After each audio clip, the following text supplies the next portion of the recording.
Oi pessoal, tudo bem?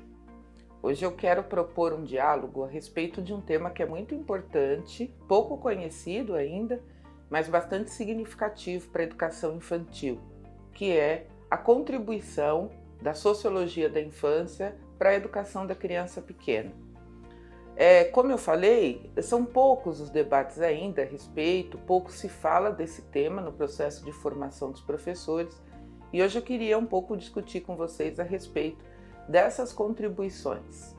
Cada vez mais nós estamos em busca de ressignificar o nosso olhar e o nosso pensamento para a criança pequena e também para a educação dela. E aí, alguns aspectos vão sendo incorporados no discurso, não é? Como, por exemplo, a criança como sujeito, o protagonismo infantil, a necessidade de escuta das vozes dos bebês e das crianças. E é preciso pensar, de onde veio tudo isso? Por que chegamos a esse ponto?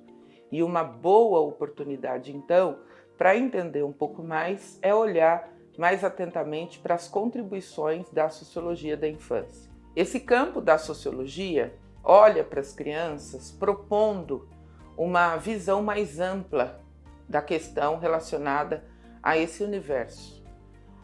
As crianças vistas historicamente a partir de aspectos psicológicos, biológicos, é vista na sociologia como um sujeito histórico, um sujeito social e, portanto, um sujeito que está envolvido em tramas sociais que influenciam a sua constituição, quer dizer, a sua identidade, e esses sujeitos também influenciando a constituição das culturas.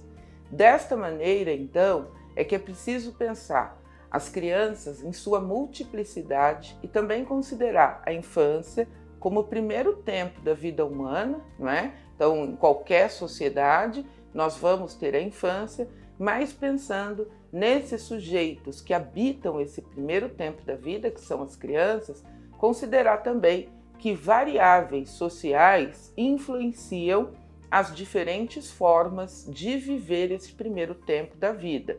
Nós podemos dizer, portanto, que as variáveis de gênero, de etnia, as variáveis geográficas, variáveis, por exemplo, socioeconômicas, todas elas são capazes de influenciar a forma como estes sujeitos viverão suas vidas. Quanto a isso, é importante entender, por exemplo, não é?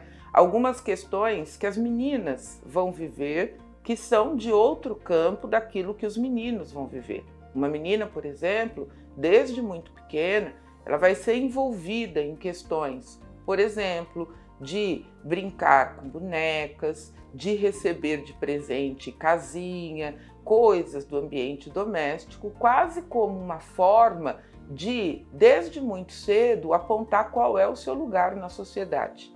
Aos meninos, por exemplo, é muito comum, quando do ingresso na creche, por exemplo, alguém fazer a seguinte pergunta: e aí, já pegou uma novinha? Isso parece bastante grotesco e até agressivo nos dias atuais, mas nos ajuda a compreender efetivamente como as questões relacionadas ao machismo, por exemplo, estão também relacionadas ao universo da infância. Uma criança negra vai viver processos relacionados ao racismo, processos relacionados ao preconceito e à discriminação que uma criança branca não viverá. As crianças pobres, por exemplo, terão tramas sociais, no seu dia a dia muito diferente das crianças que nascem em famílias mais abastadas, crianças que têm um outro nível socioeconômico. Desse ponto de vista, então, quando nós olhamos para esse conjunto de fatores que influenciam de modo muito contundente a vida das crianças, nós podemos dizer, através da sociologia, então, que não existe uma única infância, e sim várias formas de viver esta infância marcadas por esses fatores sociais. Desta maneira, então, nós vamos ter diferentes formas de viver, como criança, como sujeitos que habitam a infância, e, portanto, a escola precisa considerar essa diversidade da infância e essa diversidade das crianças. Um outro ponto também bastante importante a considerar é a própria questão da condição e das características das crianças.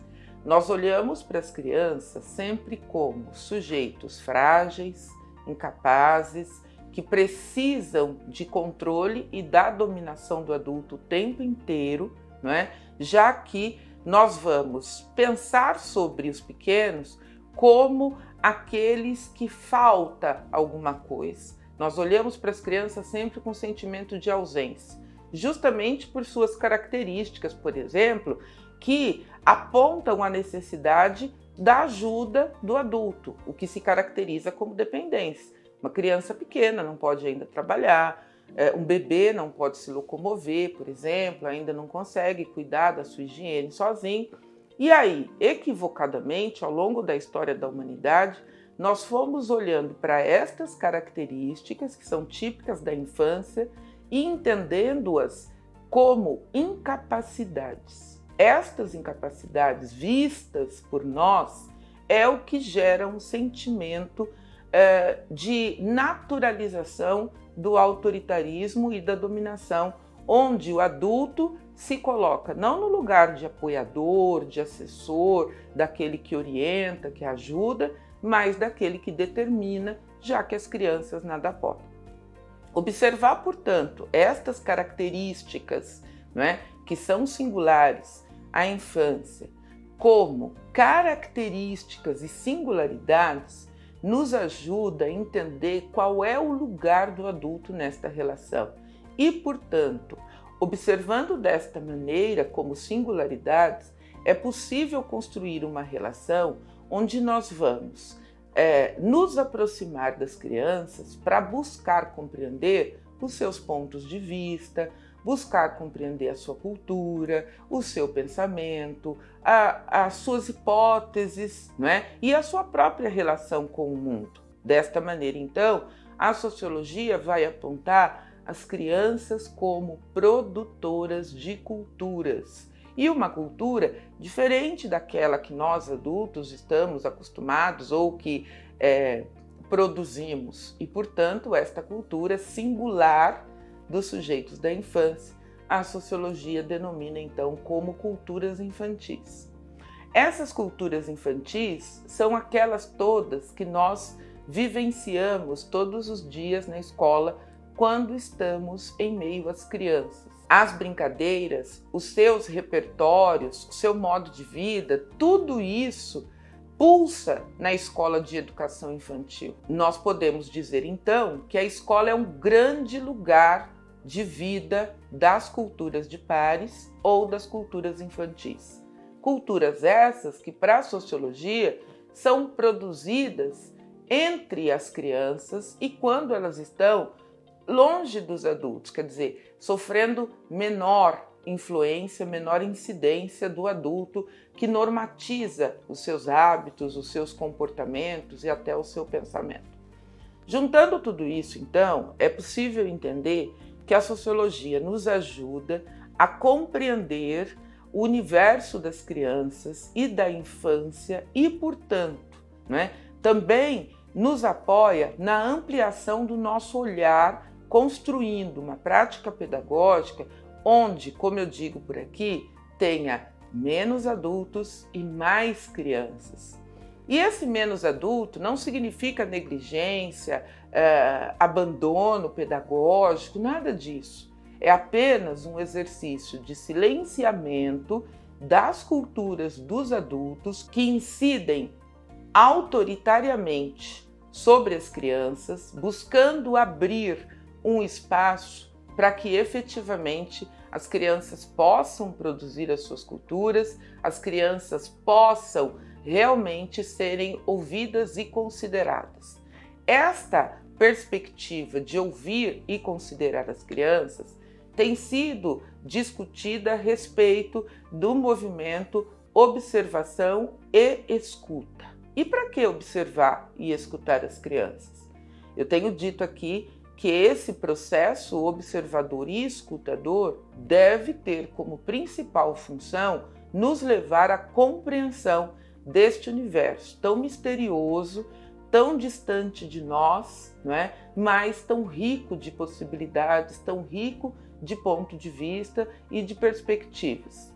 Construir uma escola, portanto, a partir desses olhares sociológicos, nos ajuda a construir uma escola menos autoritária, uma escola mais ética, uma relação entre adultos e crianças que sejam marcada realmente pela ética, pela aproximação, pelo interesse e não apenas pela dominação. Um outro ponto importante que nós voltamos a falar com mais tempo em outro momento. Por enquanto é só, espero que vocês estejam provocados por esse assunto, querendo saber mais e olhando a sociologia da infância como uma possibilidade de ampliar os nossos olhares como adultos e também de avançar em nossas práticas pedagógicas, ressignificando-as, construindo assim um espaço verdadeiramente para as crianças. Então tá bom, gente. Por enquanto é só isso. Espero que vocês tenham gostado. Claro que são só pinceladas, aproximações. A ideia não é aprofundar, mas sim provocar aí, né, o interesse, provocar o olhar para que a gente possa, juntos na educação da criança pequena, nos engajar nesses estudos e qualificar cada vez mais o nosso percurso rumo a uma educação infantil democrática, ética e respeitosa. Por enquanto, fico por aqui. Um grande abraço para vocês e até a próxima!